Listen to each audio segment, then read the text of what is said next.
Welcome to the review of Operation Flashpoint Dragon Rising.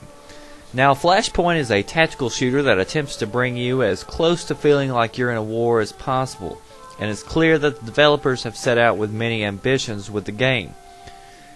10 minutes after starting with the campaign, the first thing that came to mind was, wow, this is a lot like old Ghost Recon. And if you were a fan of OGR, then you're probably going to like Flashpoint. The battles usually take place over long distances, and you'll be paying attention to tracer fire trying to figure out where your enemy is located.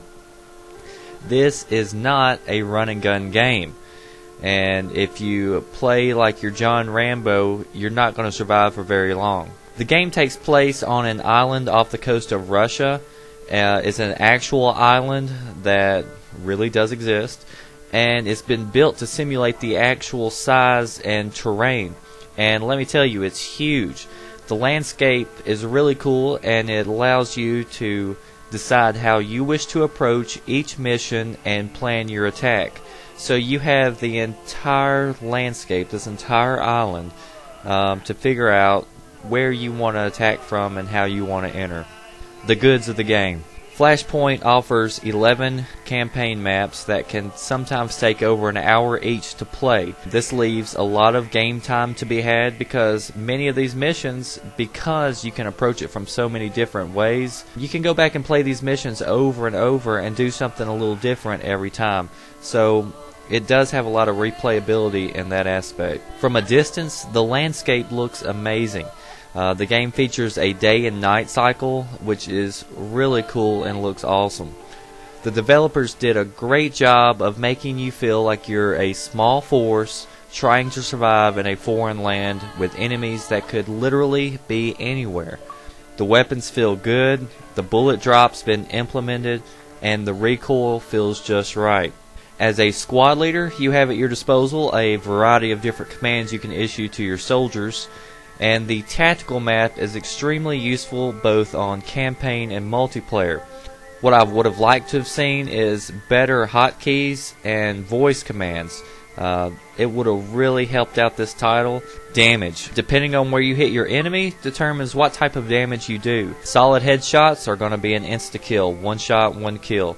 If you shoot them in the leg, they can't run. Once you take damage, you may start bleeding, and so in order to keep from bleeding out, you have to patch up your wounds. There are medics on standby, however, that can come and cure any problem, whether you've been shot in the face or the leg with a simple little shot. Really nice. The bad. While the day and night cycle looks really good, and the landscape looks amazing from a distance, when you get closer and you really start looking at it, it looks pretty bad. The explosions, water, foliage are all subpar for what a game should look like in 2009 from a major developer.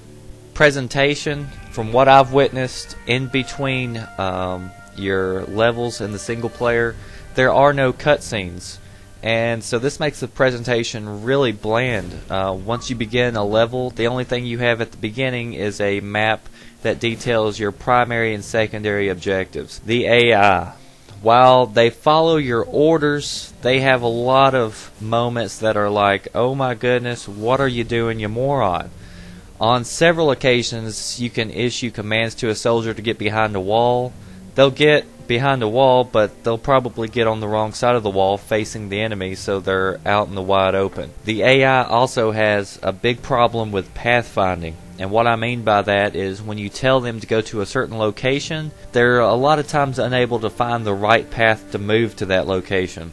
Vehicles handle horribly. For a team that creates racing games, I was really surprised by how bad it is. While I realize that Humvees might handle differently from my car, I do know for a fact that they don't drive like they're on black ice, they don't bounce off of trees, and they don't get hung up on rocks that are half a foot tall. Bugs. And I'm not talking about insects.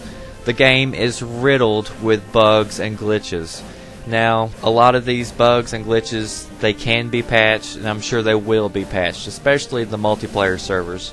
And I don't fault the developers for not finding every single problem before they release a game, but Flashpoint has a lot more problems than most games do when they first come out on the shelf. Overall, I feel Flashpoint could have been a great game.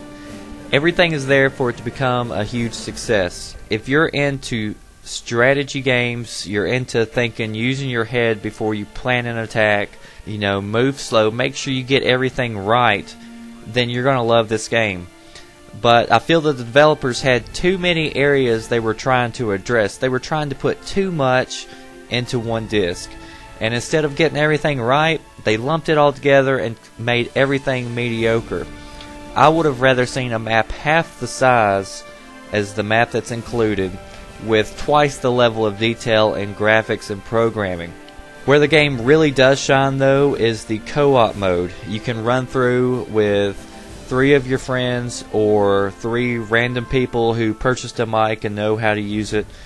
You can play through the campaign on co-op and leave your friendly moronic AI at the door. Multiplayer is pretty fun. It's in dire need of more maps, which are said to be coming soon, so we'll just have to wait and see on that. The PC multiplayer is 32 players online, while on console we are limited to 4v4, which is a real disappointment for a game based on realism. I'd rather shoot real opponents. But overall, I give Operation Flashpoint a 7 out of 10.